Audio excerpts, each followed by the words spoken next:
La loge postérieure de l'avant-bras se décompose en deux plans, un plan profond et un plan superficiel. Au niveau du plan profond, tout d'abord le muscle long adducteur du pouce.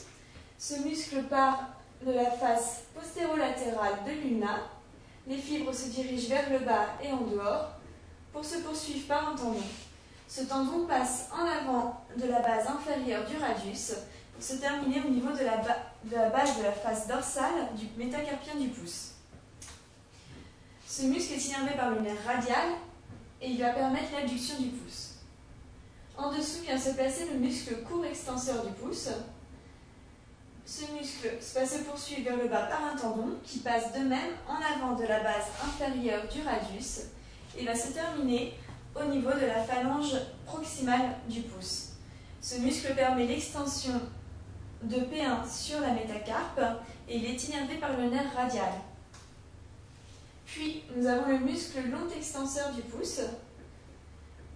Ce muscle va se poursuivre vers le bas par un tendon. Ce tendon va s'insérer au niveau de la phalange distale du pouce. Ce muscle va permettre l'extension de P2 sur P1. Il est innervé par le nerf radial. Enfin, le muscle extenseur propre de l'index. Ce muscle a des fibres se dirigeant vers le bas et en dehors, va se poursuivre par un tendon. Le tendon va se terminer au niveau de la base de la phalange distale de l'index. Ce muscle va permettre l'extension de l'index, il est innervé par le nerf radial. Au niveau du plan superficiel, il s'agit d'épicondyliens latéraux. On peut noter le muscle enconé. Ce muscle part de l'épicondyle latéral de l'humérus et se poursuit pour se terminer au niveau de la face latérale de l'ulna. Puis, le muscle extenseur ulnaire du carpe.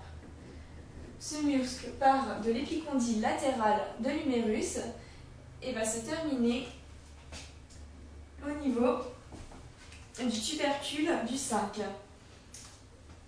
Ce muscle est innervé par le nerf radial et va permettre l'extension du carpe. Puis, le muscle extenseur du 5. Ce muscle part de l'épicondyle latéral, va se poursuivre vers le bas par un long tendon très fin et se terminer au niveau de la base du 5e métacarpien, au niveau de sa base proximale. Ce muscle est innervé par le nerf radial et permet l'extension de l'auricule. Enfin, le muscle extenseur commun des doigts.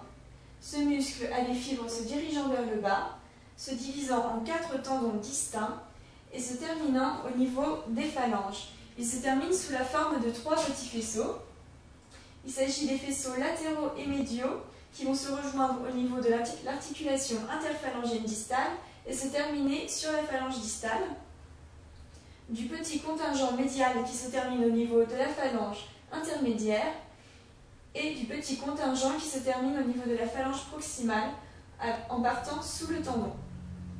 Ce muscle est innervé par le nerf radial et permet l'extension des doigts.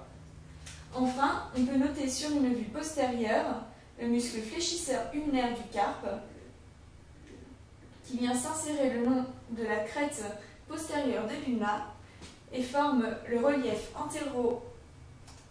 antéromédial de l'avant-bras, ainsi que le muscle brachioradial, faisant partie de la loge latérale et formant le relief antérolatéral du bras.